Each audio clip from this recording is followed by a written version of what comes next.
আজকে মাছ দিয়ে তৈরি একটি ভর্তার রেসিপি শেয়ার করব। অনেক সময় হয় না যে আমাদের মাছের ঝোল চচ্চড়ি কিংবা ভুনা কোনো কিছু দিয়ে ভাত খেতে ভালো লাগে না। ঠিক সেই সময় যদি মাছ ভর্তার এই রেসিপিটি করে নেন তাহলে কিন্তু তৃপ্তি সহকারে ভাত খেতে পারবেন। আমি এখানে 4 পিস নলা মাছ নিয়েছি আর এগুলোকে লবণ আর হলুদ দিয়ে আগে থেকে মাখিয়ে রেখে দিয়েছিলাম। তো এবার তেল গরম করে এই মাছের টুকরোগুলোকে ভালোভাবে ভেজে নিতে হবে। এরকম করে ভেজে নিতে হবে যেরকম মাছ ভাজা দিয়ে আমরা ভাত খাই। মাছের ভর্তা করব বলে কম করে ভাজা যাবে না। এক পিঠ হয়ে গেছে, আমি এবার এটাকে উল্টে দিচ্ছি। তারপর অপর পাশটাও যখন এরকম হয়ে আসবে তখন মাছগুলোকে তুলে নিচ্ছি। এবার ওই তেলেই কিছু শুকনো মরিচ ভেজে তুলে নিতে হবে। আমি এই ভর্তাতে 2 ধরনের ঝালই ব্যবহার করব।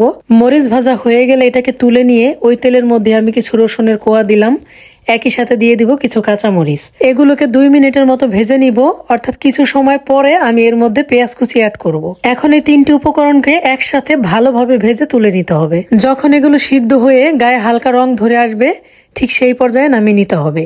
আপনারা দেখে নিশ্চয়ই বুঝতে পারছেন। মাছ না ভেজে লবণ আর হলুদ দিয়ে সিদ্ধ করেও কিন্তু এইভাবে ভর্তা করা যায়, তবে আমার কাছে ভেজে ভর্তাটা করলে খেতে বেশি ভালো লাগে। এখন প্রথমে মাছের কাঁটা বেছে নিতে হবে। মাছের কাঁটা বাছতে আমি 2 হাতি ব্যবহার করছি, কারণ কাঁটাটা খুব ভালোভাবে বেছে নিতে হবে, তা না হলে ভর্তা মাখানোর সময় অসুবিধা হবে, আর তাছাড়া খাওয়ার সময় গলায় কাঁটা ফুটে যেতে পারে। তো মাছটা বাছা হয়ে গেল আর সবকিছু ভর্তা মাখানোর জন্য প্রস্তুত।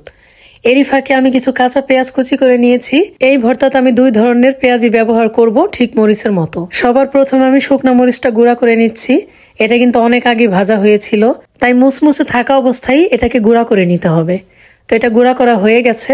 এখন আমি তেলে ভেজে নেয়া এই পেঁয়াজ মরিচ রসুনের মিশ্রণটা হাত দিয়ে মাখিয়ে নিব।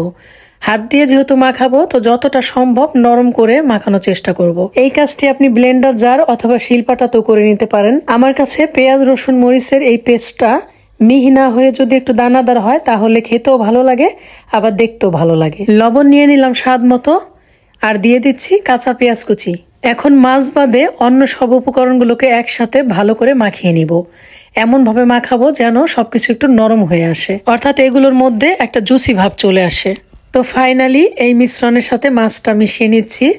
তো মাছ দিয়ে এটা খুব জোরে মাখানোর দরকার নাই, মোটামুটি আলতো করে মাখিয়ে নিলেই চলবে, কারণ কাটা বাছার সময় কিন্তু মাছ ঝুরি হয়ে গেছে। মাখানো হয়ে গেলে এর মধ্যে আমি অ্যাড করে দিব সরিষার তেল। সরিষার তেলটা পর্যাপ্ত পরিমাণে দিতে হবে। ভর্তা মজা হওয়ার পেছনে কিন্তু কয়েকটা কারণ রয়েছে। ভর্তাতে তেল লবণ ঝাল ঠিক মতো না হলে কিন্তু ভর্তা কখনই স্বাদের হবে না। তাছাড়া ঝাল ঝাল ভর্তা খেতেই কিন্তু বেশি ভালো লাগে। হাতের কাছে থাকলে এখানে কিছু ধনেপাতা কুচি অ্যাড করতে পারেন। এই ভর্তাটি বানানোর সাথে সাথেই গরম গরম ভাতের সাথে পরিবেশন করুন, দেখবেন সবাই খেয়ে আপনার খুব প্রশংসা করবে এবং আবারও খাওয়ার জন্য বায়না ধরবে। সবাই ভালো থাকবেন। আসসালামু আলাইকুম।